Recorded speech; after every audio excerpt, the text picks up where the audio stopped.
축복합니다. 지금 예배에 나오는 오늘 여러분들의 발걸음이 아주 가벼웠을 거라고 믿는데요. 저희 삶이 그런 것 같아요. 저희가 듣기도 모르는 것이 굉장히 두렵지만 주님께서 신실하시기 때문에 저희 발에 등불이시기 때문에 저희가 기쁜 마음으로 주님께 나갈 수 있는 것 같습니다. 다 함께 기도로 찬양하시겠습니다.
자리에서 일어나서 찬양을 하시겠습니다.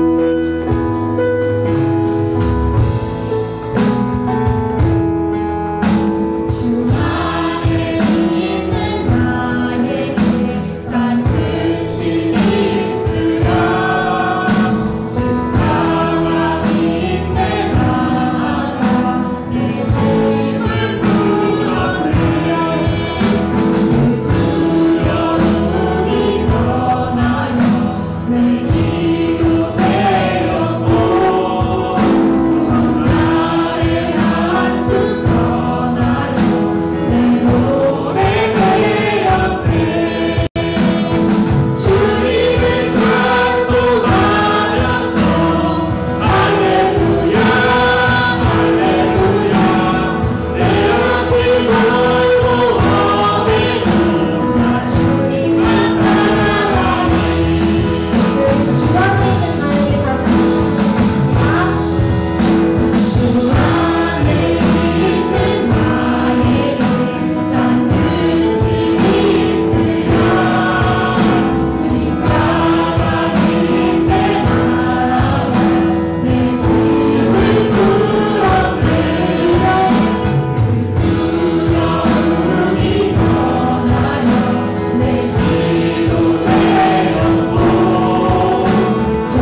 감사드립니다.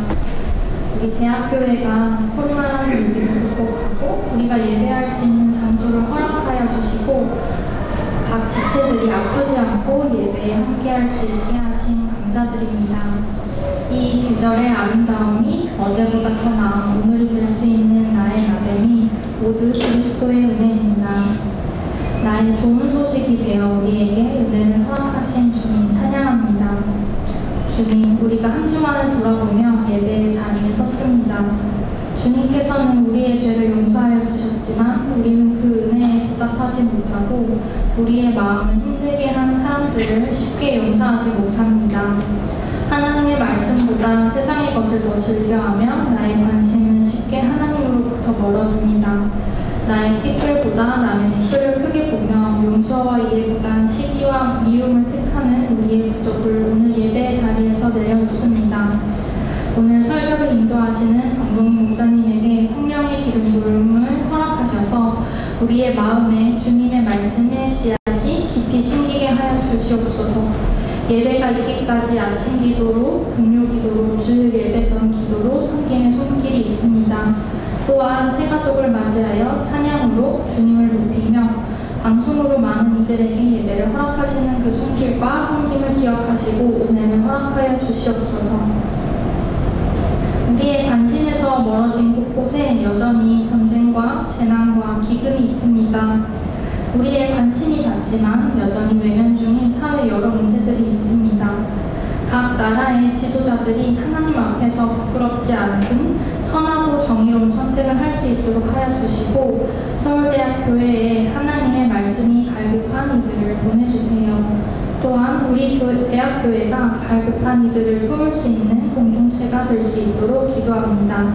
사랑이 많으신 예수님 이름으로 기도드립니다. 아멘. 같이 사도신경 공독하겠습니다. 나는 전능하신 아버지 하나님 천지의 창조주를 믿습니다. 나는 그의 유일하신 아들 우리 주 예수 그리스도를 믿습니다.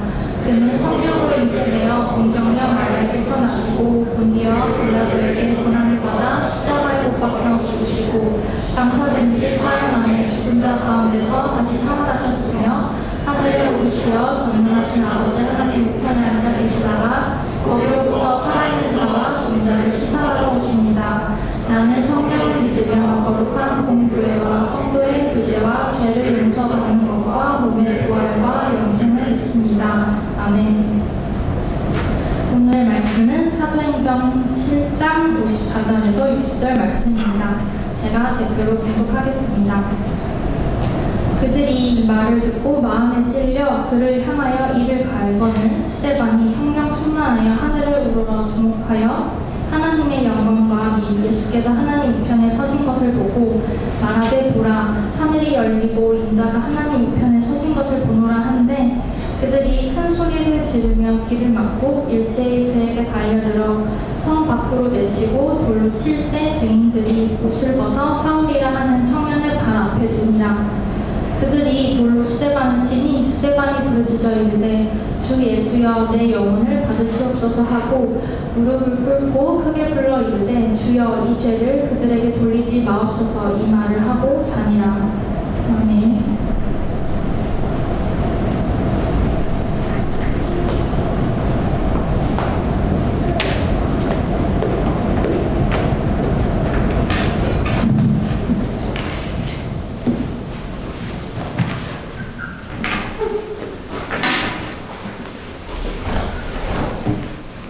기도하겠습니다. 하나님 아버지, 또 부족한 종이 말씀에 다 있었습니다.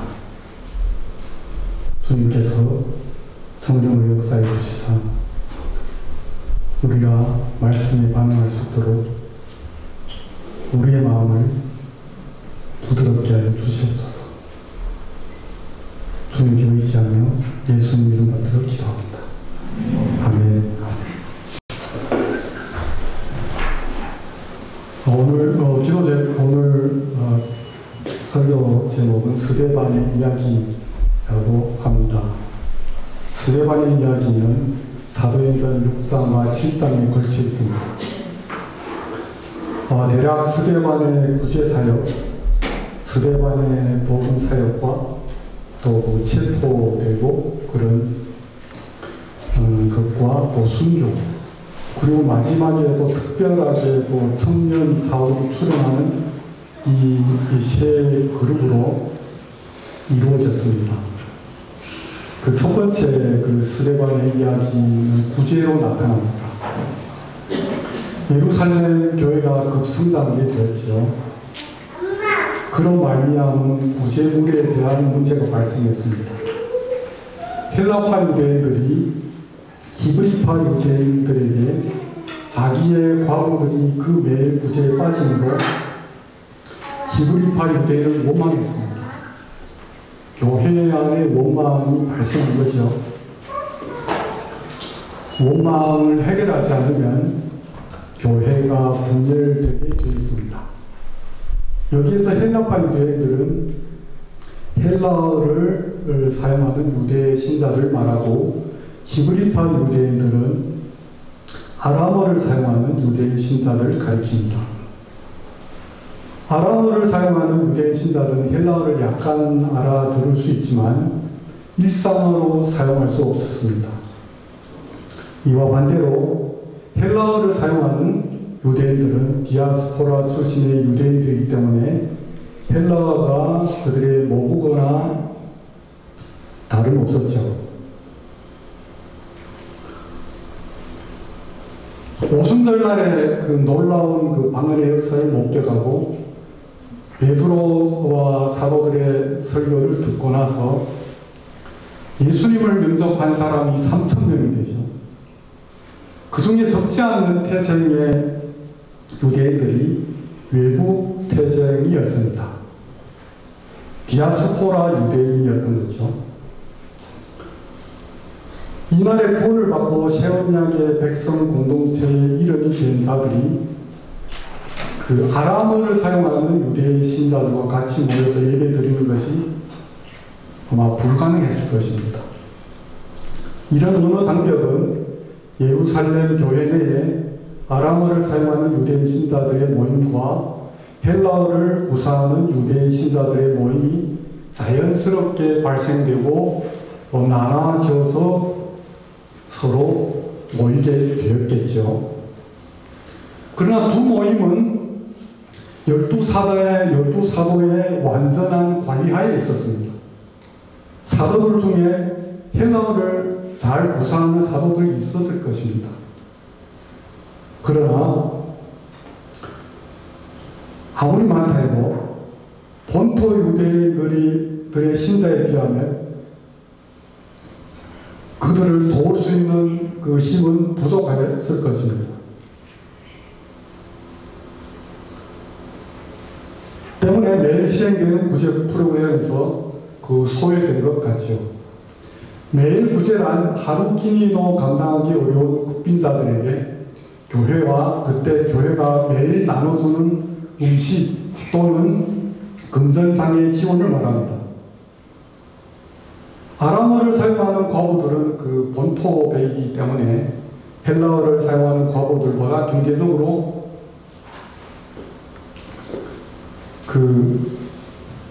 더 어렵더라도 아마 할 지인들이 많기 때문에 그나마 그 헬라파 과부들보다는 많이 나았을 것입니다. 왜냐하면 헬라파 과부들은 원래 과부로 온 것이 아니라 외국에서 그 남편과 같이 성지로 영구 이주해서 마지막 일생을 보내려 여기 왔죠. 그래 남편이 먼저 돌아가다 보니까 자신을 돌아볼 가족이나 친지가 전혀 없었기 때문이죠. 때문에 교회 안에서 이런 그 헬라파 과부들이 그 구제에서 소외되는 일이 일어났습니다. 12사도는 이 문제에 대해서 엄청 중하게 생각한 것 같습니다. 그래서 즉각적으로 온 교회를 소집하고 헬라파 과부의 음식 지원 프로그램을 책임지고 감당할 사람 7사람을 선택했습니다. 이 7인 중에 나오는 첫 번째 인물이 바로 믿음과 성령이 충만한 사람 스데반이었어요. 예루살렘 교회는 크게 당시에 공용어인 헬라어를 사용하는 유대인들과 유대인들의 모국어인 아람어를 사용하는 유대인 신자들로 구성되어 있다는 것을 이제 제가 말씀드렸죠.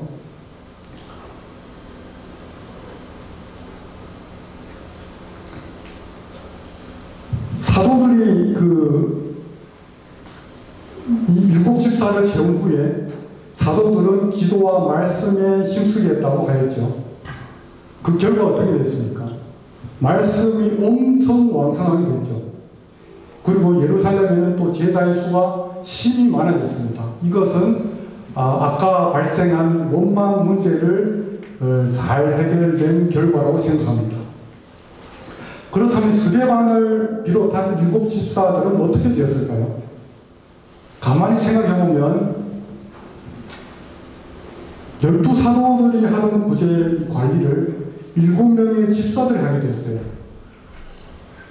성도들은 많아지고 일은 정말 엄청 많아지게 된 거죠. 엄청 더 바빠졌습니다. 아마 밥 먹을 시간도 없었을 거예요. 그러나 구제 사역을 감당한 능력이 어디에서 나왔을까요? 저는 믿음과 성령이 충만한 스데반이 다른 6 집사들과 하나의 팀을 이룬 것이라고 생각합니다. 당연히 이들을 뒷받침하는 것은 기도와 말씀 사역이었겠죠.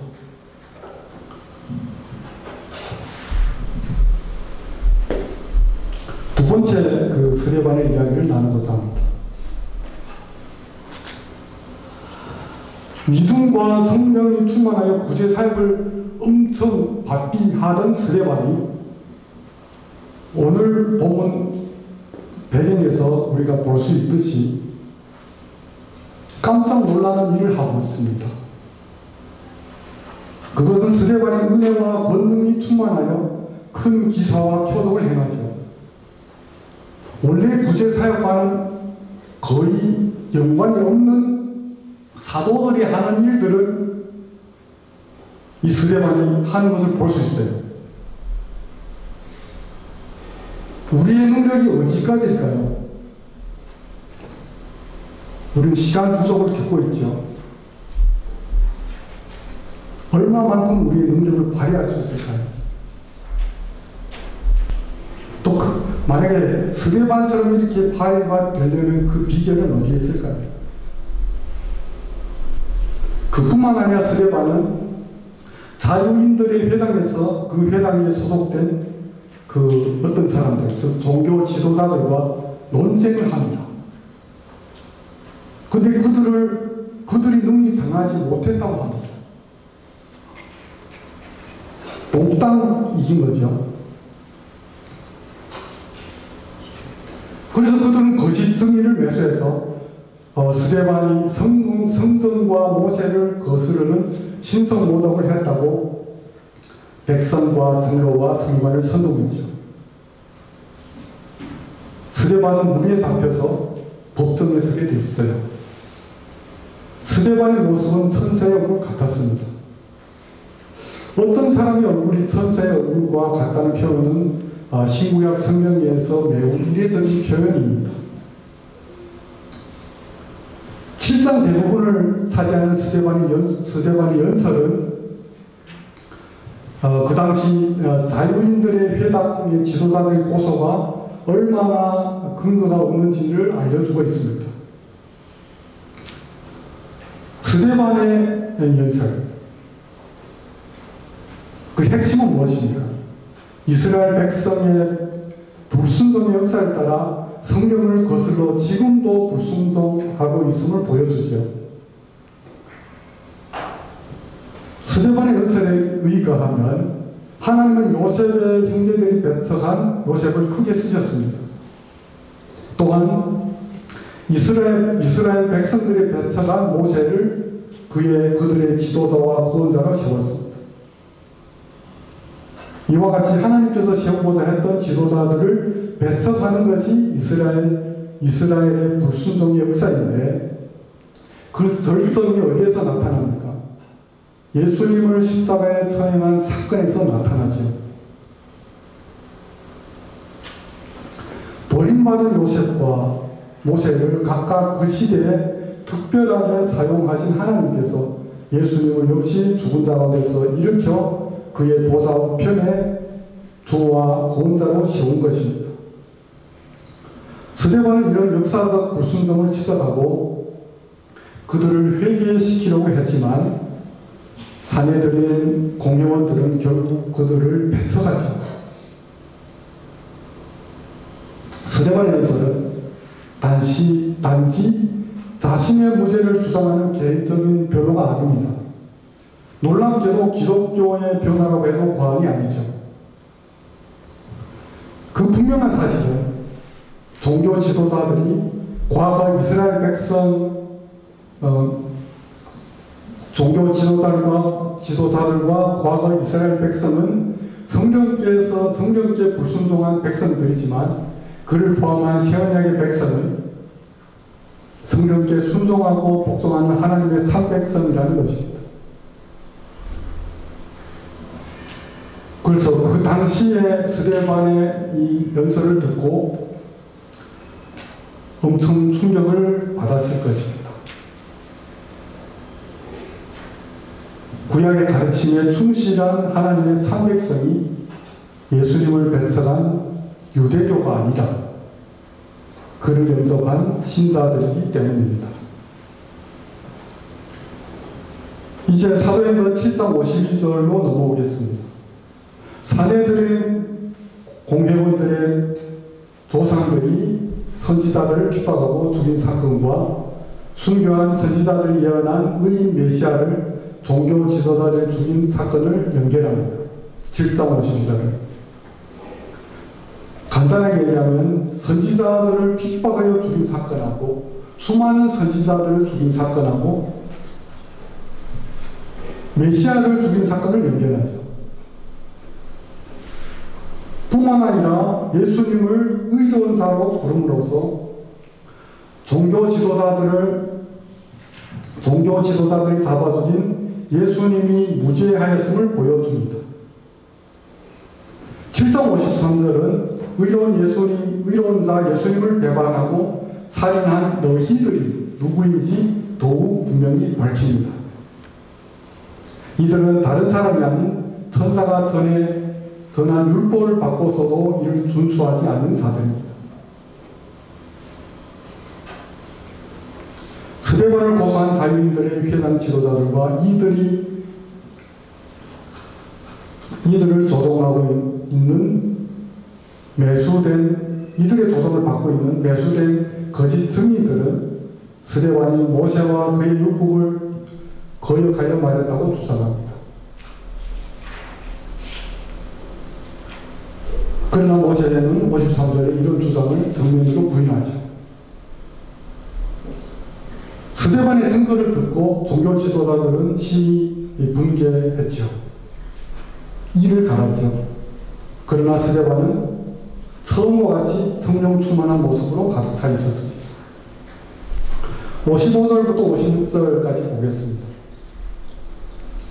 스데반이 성령 충만하여 하늘을 우러러 주목하여 하나님의 영광과 및 예수께서 하나님 우편에 서신 것을 보고 말하되 보라 하늘이 열리고 인자가 하나님 우편에 서신 것을 보노라 한대 라고 기록하고 있죠. 사도행전에서 우리는 예수님께서 승천하신 것을 볼 수 있죠. 그리고 사도행전 2장과 5장에서는 예수께서 하나님의 보좌 우편에 승귀되어서 천상 통치사가 되었다는 사도들의 증거를 적지 않게 볼 수 있습니다. 그러나 이러한 사실은 직접적인 경험의 대상으로 등장한 것이 이번 스데반의 경험이 처음이었습니다. 즉 귀로만 듣던 것을 스데반이 눈으로 보고 증거한 거죠.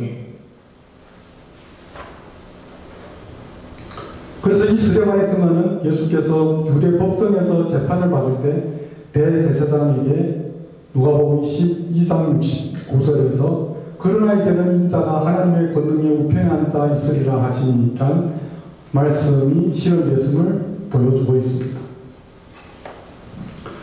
그뿐만 아니라 신약 성경은 예수님이 하나님의 보좌 우편에 앉아 계시는 것을 증거합니다.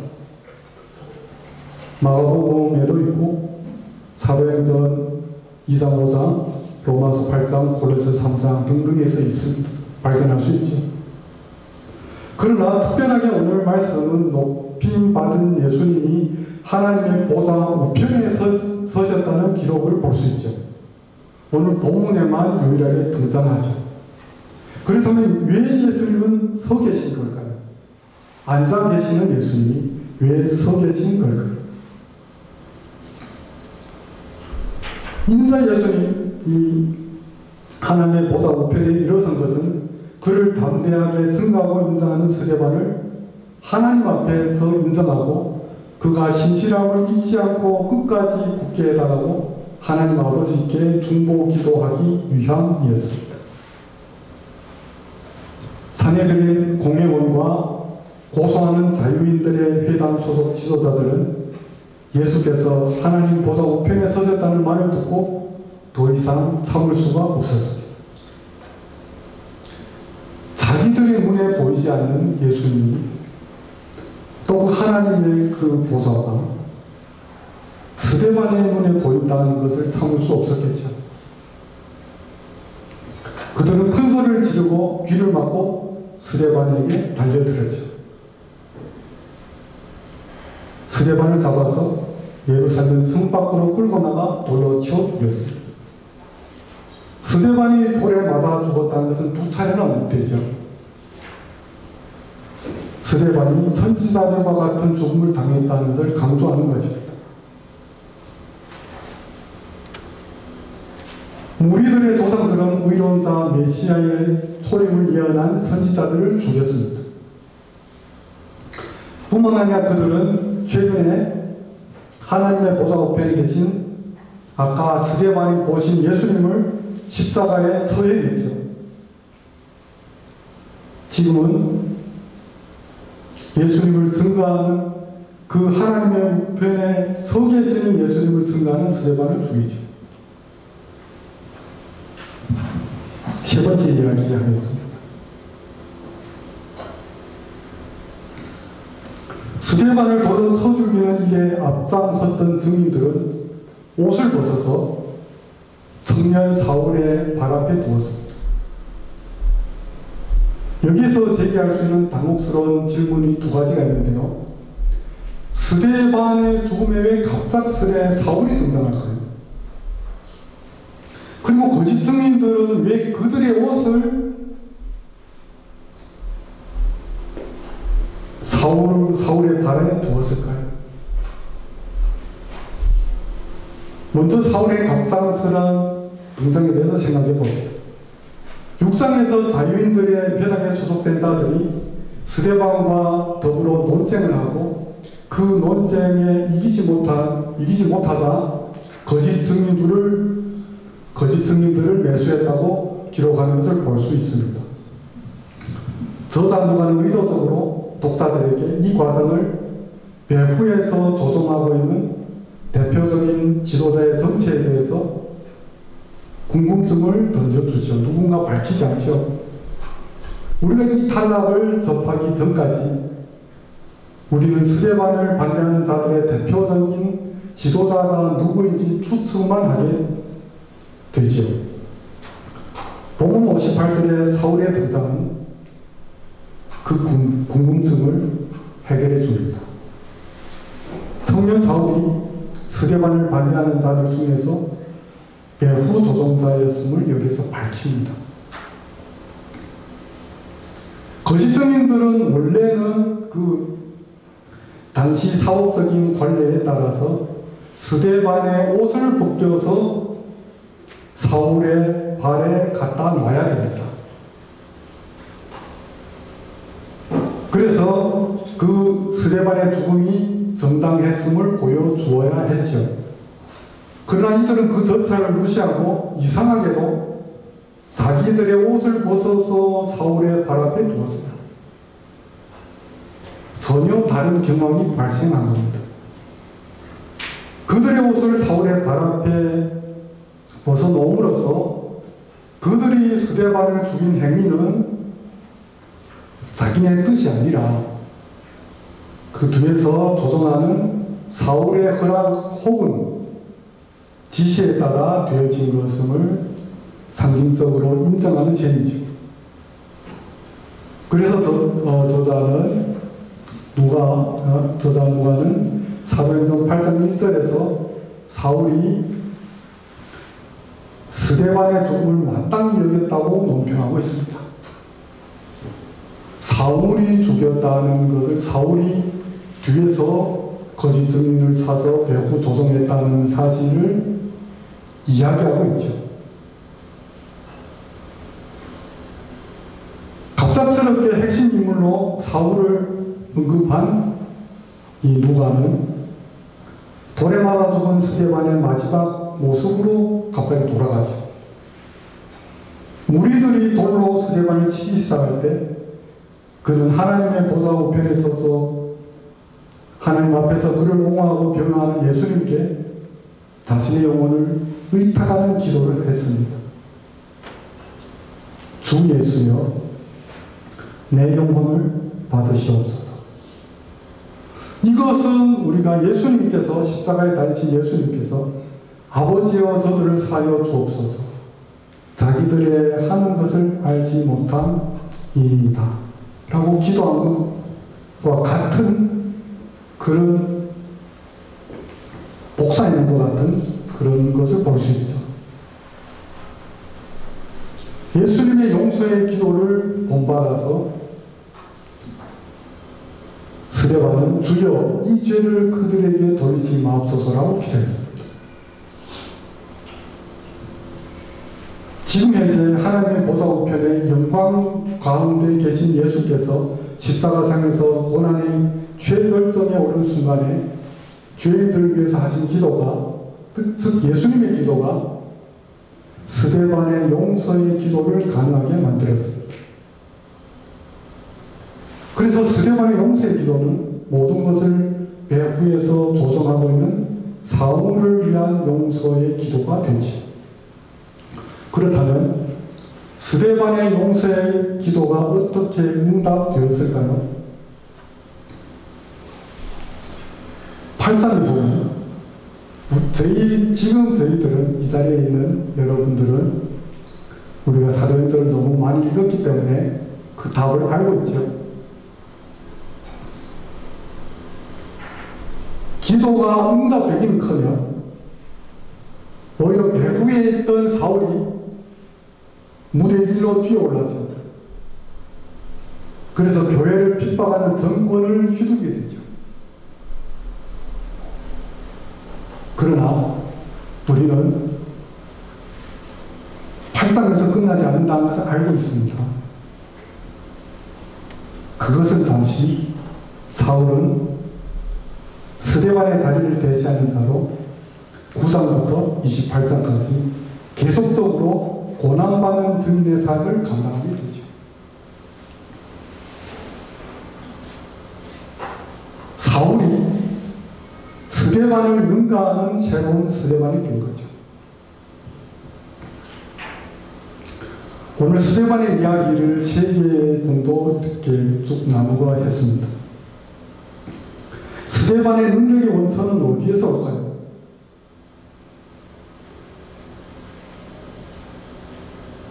사도들이 하는 그 일들을 우리 교회로 말하면 우리 목사님들이 해야 될 일들을 우리 형제자매들이 감당해야 된다고 생각해 보세요. 물론 잘할 수 있지만 부담이 생기겠죠. 거기에다가 원래의 사역보다 엄청 많아지는 거죠. 인력은 줄어들었는데 사람 수는 많아졌습니다.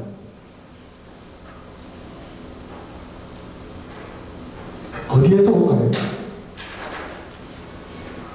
본문에 나와 있는 성령 충만이죠.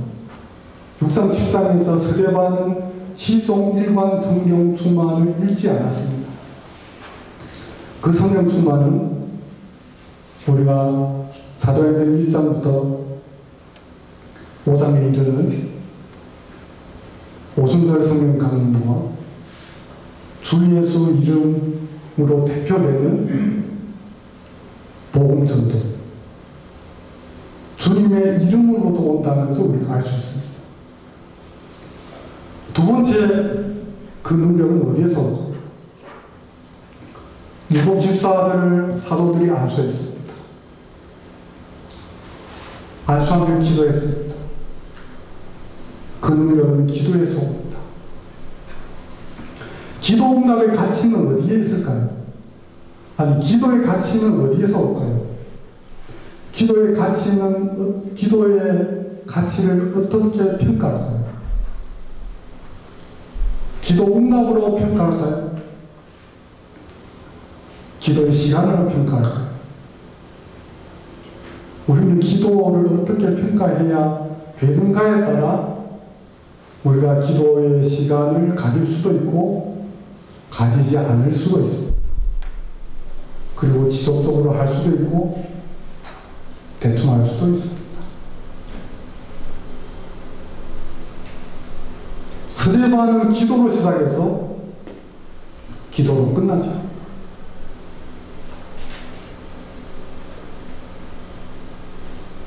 기도의 가치는 그 응답에 있지 않습니다. 기도하는 데 있습니다. 기도 자체가 그 가치를 가지고 있어요. 기도의 시간, 함께하는 기도, 개인 기도 시간, 통성 기도 시간,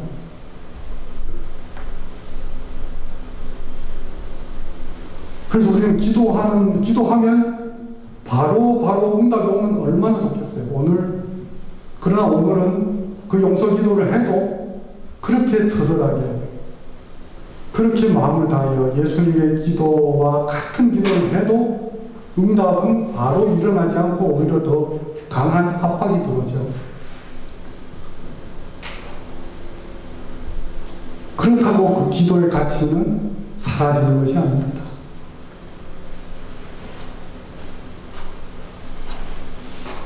제일 힘없어 보이는 것이 기도죠. 무슨 소용이 있을까? 아무런 일이 일어나는 것 같지 않죠?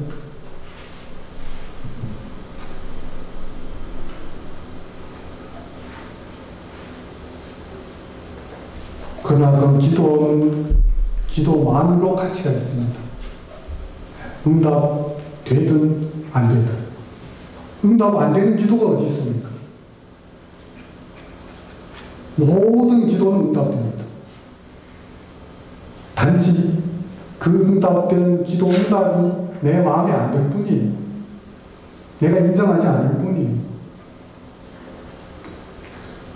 그리고 스데반의 또 하나의 그 능력은 어디에서 올까요? 세 번째는 말씀에서 온다고 생각됩니다.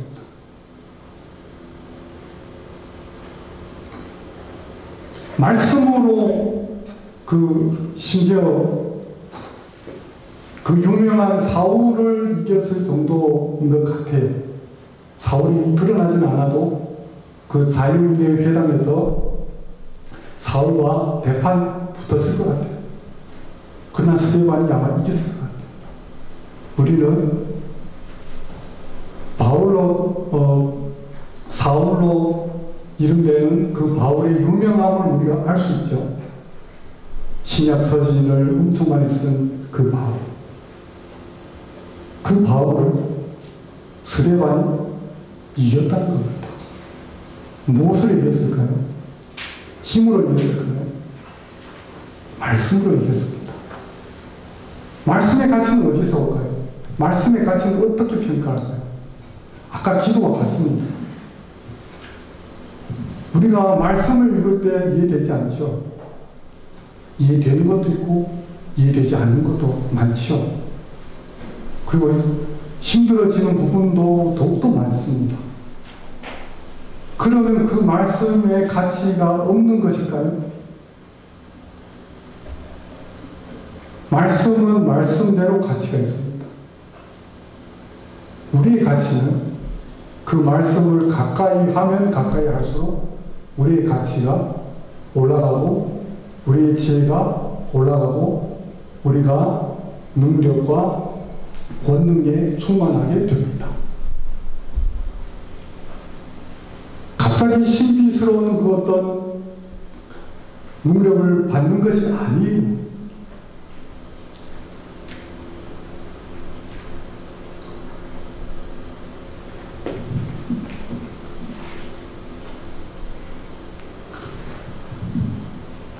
결론을 내기를 원합니다. 말씀과 기도의 가치. 혹시 우리는 잘못 평가하고 있지 않을까?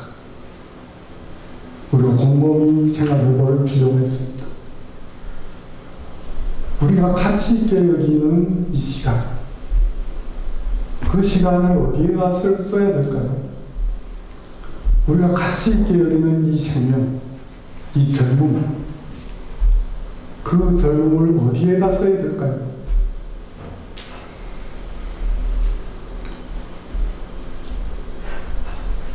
아마 답안을 찾으셨으려 생각합니다.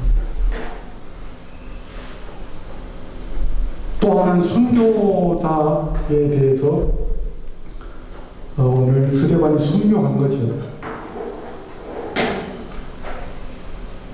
순교와 순직이 있습니다. 순교는 복음 전하다가, 말씀 전하다가 천국 가면 이건 순교고, 말씀 전하러 가다가 세상 뜨면 순직입니다. 헷갈려 할 수도 있죠. 사도 바울은 이 순교에 대해서 특별히 명확하게 이야기합니다. 나는 날마다 죽는다고 합니다. 나는 날마다 순교한다고 이야기할 수 있죠. 사도 바울이 복음을 전함에 있어서, 사역을 함에 있어서. 예수님은 우리에게 자기를 부인하고 자기 십자가를 지라고 합니다. 그뿐만 아니라 누구든지 제 목숨을 구원하고자 하면 이길 것이고 누구든지 나를 위하여 제 목숨을 잃으면 구원하리라고 합니다. 간단하게 얘기하면 누구든지 정말 순교하고자 하면 살 것이고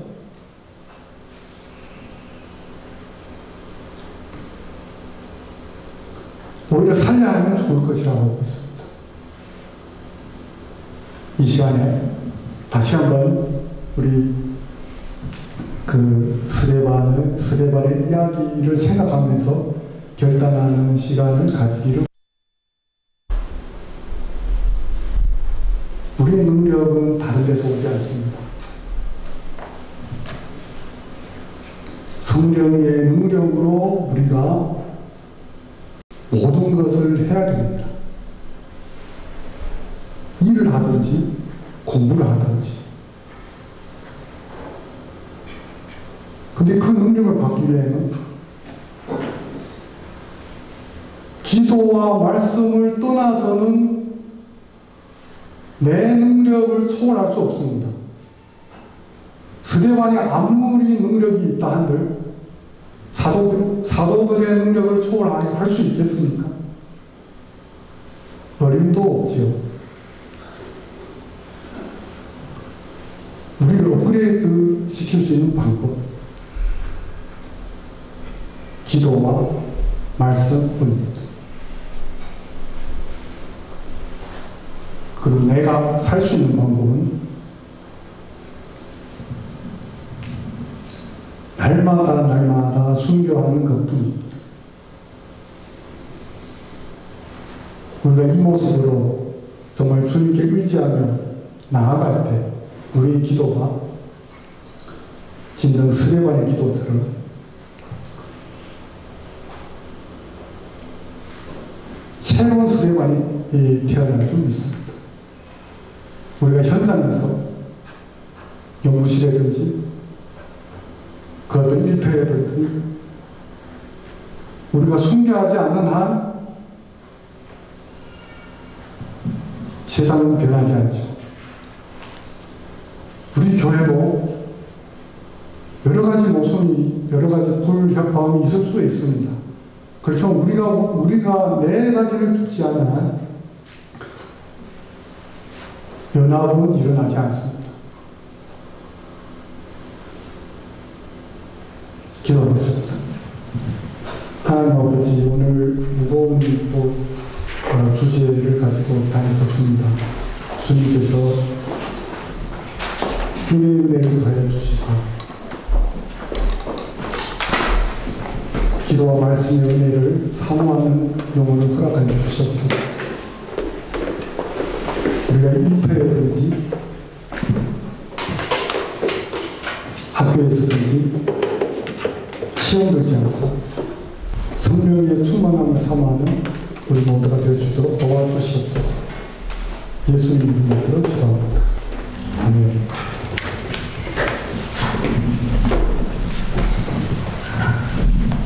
강덕 목사님 귀한 말씀 감사드립니다. 저희 다음으로는 신앙하시면서 준비하신 예물 드리시겠습니다.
우리가 주님 앞에 다시 고백하기를 원합니다. 아버지, 은과 금은 우리에게 없습니다. 우리의 모든 것은, 우리의 소유는 주님께 속합니다. 주님께 우리의 소유권을 넘겨드립니다. 주께서 사용하여 주시옵소서. 우리의 생명도 주의 것입니다.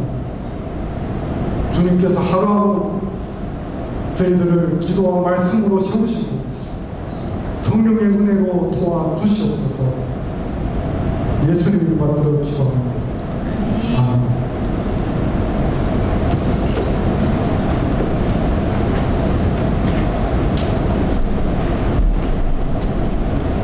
네, 광고 드리겠습니다. 가을이 왔어요. 드디어 이제서 급기야 가을이 온 것 같습니다. 학기 진행되고 또 학기논문 진행하시는 분들 있었지만 되게 짧을 것 같아요. 가을이. 그래서 가을도 나름 즐기시기 바랍니다. 다음 주는 이제 10월 첫째 주라서 저희 또 생일잔치하고 그러는데요. 아마 입장 모임 먼저 하고 그 다음에 저희가 간식을 하는 그런 식으로 이제 순서를 바꿔봤습니다. 우리가 우리 목장 섬김이들하고 같이 우리 예배나 이런 교회 진행을 어떻게 할까 얘기를 하고 있는데요. 다음 주에는 목장 모임을 먼저 하고 그다음에 같이 서로 스터디에 나누는 걸로 이해하고 시작하겠습니다. 네.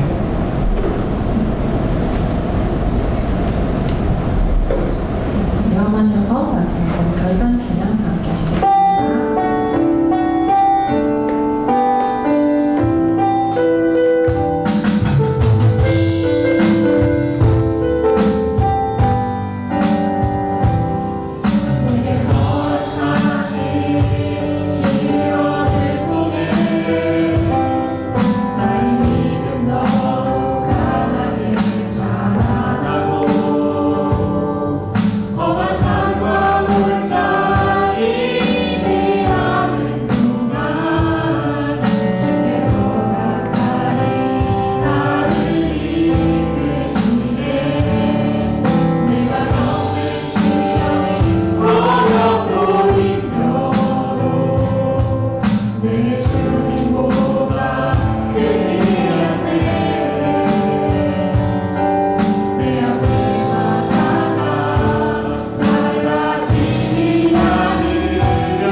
이제는 우리 주 예수 그리스도의 은혜와 하나님의 극진하신 사랑과 성령의 감화 교통하심이 말씀과 기도의 가치를 인정하고 매일마다 성령의 은혜를 삼아하면서 주님 앞으로 나아가서 성령 충만의 은혜를 받고자 원하는 이 자리에 머리 숙인 주의 백성 머리 위에 영원히 함께 있을지어다.